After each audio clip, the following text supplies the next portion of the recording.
gonna go with this little guy right now. Sorry, I didn't mean little guy. I apologize for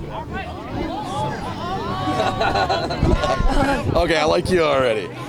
Okay, let me find that fucking down here. Okay. So, Yeah, well, what happened? I'm a delegate for the convention, for the California GOP convention, and I got that after 6 years of working my butt off to get into the arena to try and help veterans. I worked for Sean Flynn's campaign, and then he made me a delegate. So on the second convention, I was getting ready for the convention, and about 1 o'clock in the morning, well, let me start over. At 6 o'clock that evening, I walked to the store with my Veterans for Trump shirt on that I got from the campaign to get some butter to make cookies, because I was going to talk at the convention and I wanted to give them cookies so they'd pay attention.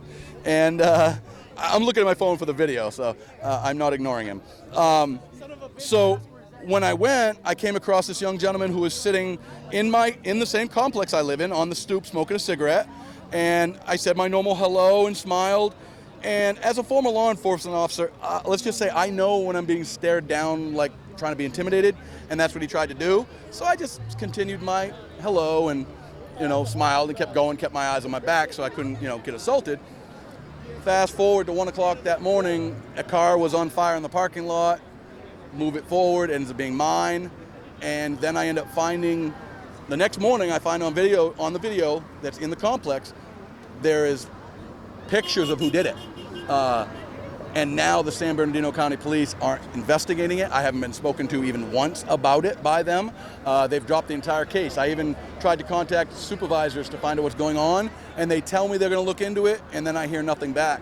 So I tell you, I'm more upset now that law enforcement isn't doing anything about it than it was the young people who did this to me. Because unfortunately, those young people, I think, were lied to, so they got the wrong idea of who I was by what I was wearing. But the law enforcement is actually not doing their job. Sorry, did you have a question? I apologize. No, keep going. You can go ahead. But my question was, if you have anything else to say? Well, I just was going to show you these pictures. And I've got a series of them. This is when, fully blown out. It looks, I know you're not old enough to realize, to know these pictures, but guys as old as me remember back in Beirut when we used to see pictures on Channel 9 and 4. That's what our cars looked like, stuff looked like when they got blown up. And matter of fact, what I'll do is I'll send you, if you want to give me your information, I've got a video of that night where I was walking around talking to the camera as the fire department was putting my car out. So I can send you that too if you want to make that party report. But yeah, I got to be honest with you, I'm most distressed. And as a disabled veteran, some of the stuff I deal with, is in my head because of the stuff I've dealt with. And to have it so that law enforcement is unwilling to do their jobs and protect us really scares me, because I've got two sons. Mine are a lot older than yours. My youngest is 23. But to think that they choose not to protect someone, what's to say that they would maybe choose not to protect you because they don't agree with your opinions? That is so wrong in America. It's just ridiculous, and it's actually making me shake just to think about, the police not doing their jobs. So that's kind of one of the reasons I came here to, be a part of this. We need to get these Democrats to understand that America needs to come first. So that's kind of why I came out here, to try and put my piece in.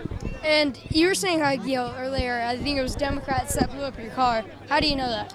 Well, that's a very good point. I suppose I shouldn't make that direct. I don't know if the gentleman who, and I use that word a little loosely, but I will, I don't know what their affiliation is. I do know that when someone tried to intimidate me physically because I'm wearing Trump apparel, and then 4 hours later my car is on fire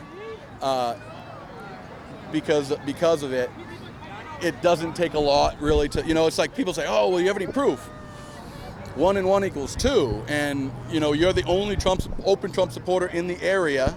You're vocal about it. I'm friendly with everyone. Everyone knows who I am, and I occasionally wear my Trump stuff.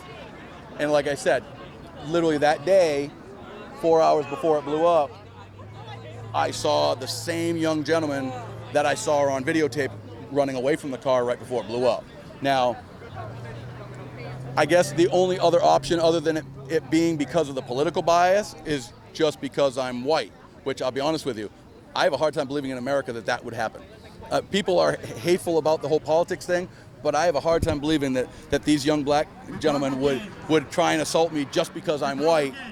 I think it had more to do with the fact of I was a Trump supporter. So that's where I guess I shouldn't have made the assumption they're Democrats, because I don't even know if they vote.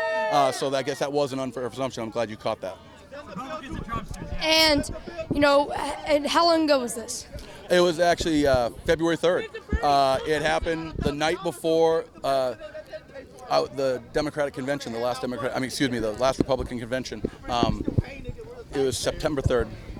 And like I said, I still have not gotten any reports from the police. I can't get any contact back from them. I can't get anything. So. Of what year is the last Republican convention? I could be totally wrong. Oh well, it was this year. This past one. Yeah, it was in. It was out in the desert. Well,